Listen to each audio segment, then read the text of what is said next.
Donc regardons ici les premiers exemples sur le chapitre, donc sur les intégrales, la partie sur les intégrales généralisées. Donc comme je vous l'ai dit, si vous ne voulez pas faire de poursuite d'études, pas besoin de regarder ces vidéos, c'est vraiment hors programme. Ça vous sera utile si vous ferez des poursuites d'études. Et on abordera notamment ce genre de choses l'an prochain dans le cours que j'appelle approfondissement maths pour les deuxième année, pour ceux qui veulent faire des poursuites d'études, qui ont lieu en général le soir. Bon, on verra ça plus tard. Donc commençons par voir comment on calcule cette intégrale, moins l'infini moins 1 sur t carré dt. Donc ça c'est l'intégrale improbe ou intégrale généralisée parce que j'intègre sur un intervalle qui est infini. Là j'ai une borne infinie en dessous.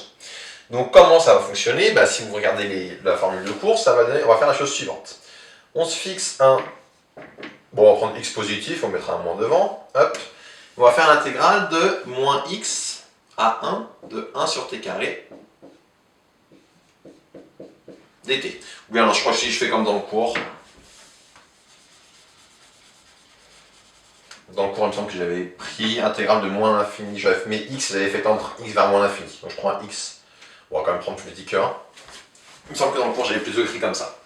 Donc l'intégrale de x à 1 de 1 sur t carré dt, je dois calculer cette intégrale. Bon, pour ça par contre maintenant c'est comme d'habitude. Là j'intègre sur un intervalle qui est borné, qui est fini. Donc du coup je peux intégrer comme d'habitude. Soit vous êtes très à l'aise en primitive, soit, je vous rappelle la petite astuce, vous avez un petit trou de mémoire sur les primitives.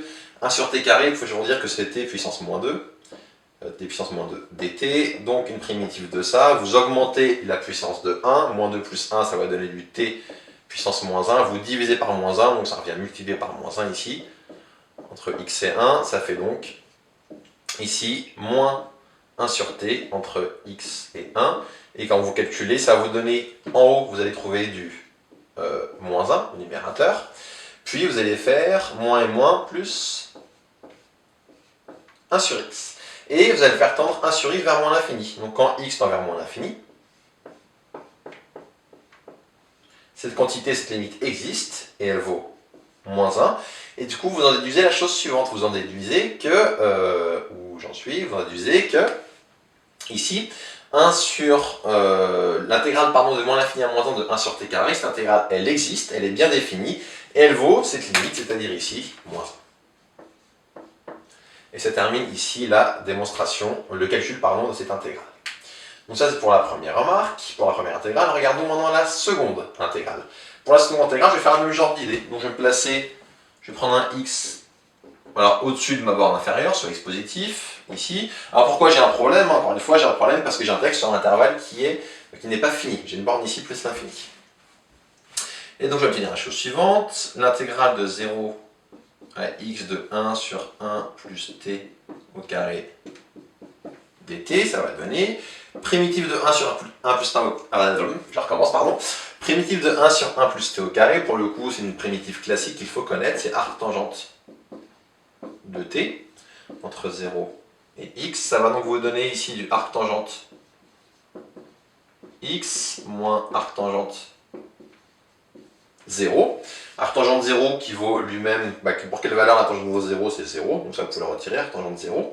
Et vous faites tendre x vers plus l'infini. Quand x tend vers plus l'infini, cette quantité est bien définie, elle vaut pi sur 2. Conclusion, cette intégrale est bien définie et sa valeur est pi sur 2. D'accord? Avec une petite remarque, je me rends compte d'une chose. Là, mon résultat, vous voyez, je suis sûr que je me suis trompé quelque part. On va reprendre le calcul ensemble tout de suite. Mais je me suis obligatoirement trompé quelque part. Pour quelle raison? En fait, regardez la chose suivante. Là, j'ai une fonction qui est positive et j'ai un résultat qui est négatif. Donc, ça va être un bon entraînement. Vous devez avoir un réflexe, quand vous avez une fonction qui est positive, son intégrale est obligatoirement également positive. Donc, regardons où est l'erreur. Donc, 1 sur t carré, je ne me suis pas gouré. Je vais de x à, voilà, moins 1, moins 1. Moins 1, donc c'était une erreur de recopiage, je n'avais pas fait attention, moins 1, et du coup ici ça va me donner, quand je remplace t par moins 1, ça me donne moins 1 sur moins 1, donc plus 1, et plus 1. Donc voilà pour la correction, et d'ailleurs, c'est un bon exercice pédagogique, allez on va dire que j'ai fait exprès, c'est toujours plus propre. Je répète l'astuce, quand vous intégrez une fonction positive, le résultat doit forcément être positif. Là j'avais un résultat négatif, j'avais une petite faute, la petite faute encore une fois, mon moins 1 qui était là, je l'avais mal recopié là, donc du coup forcément, ça ne donnait pas le bon résultat.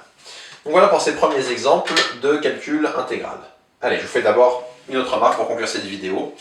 En pratique, en fait, ce qui va se passer, En pratique, on ne va jamais décomposer comme ça. Je vais vous faire sur les 2-3 exemples qu'on va faire là, mais vous allez voir, dès qu'on va calculer et transformer de Laplace, on ne fera pas ce genre de choses. Qu'est-ce qui se passe en pratique?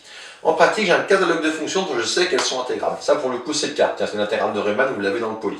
Donc, comme je sais qu'elle est intégrable, je vais calculer comme d'habitude, et dans le crochet, je vais mettre ici un moins l'infini. Et comment je dois comprendre quand il y a un moins l'infini ou en plus l'infini dans le crochet? Ce que je dois comprendre, c'est tout simplement que quand je vais calculer une limite. Donc, c'est ça que ça signifie. Donc, en pratique, très souvent, on fait ça. On montre d'abord que la fonction est intégrable sur le domaine qui nous intéresse. Ça va être le cas parce qu'on va avoir des fonctions standards que l'on connaît. Et une fois que l'on sait ça, on calcule directement en calculant les limites. Donc je vous l'ai dit, quand on fera des transformées de Laplace, on fera directement ainsi.